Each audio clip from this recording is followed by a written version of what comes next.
中東戰火對越南有咩影響？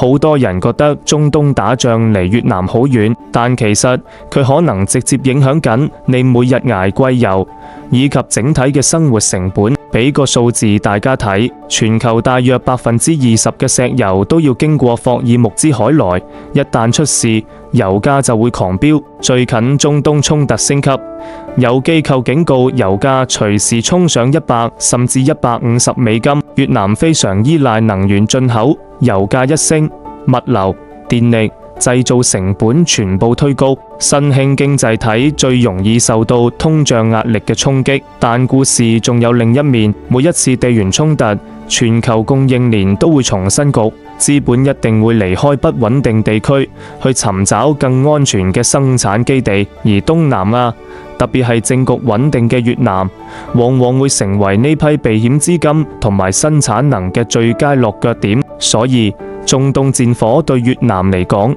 既係壓力，亦係機會。問題嚟啦，如果油價繼續升，你覺得越南經濟會受傷多啲，定係會迎來新一波大爆發？想了解更多，即時聯絡我。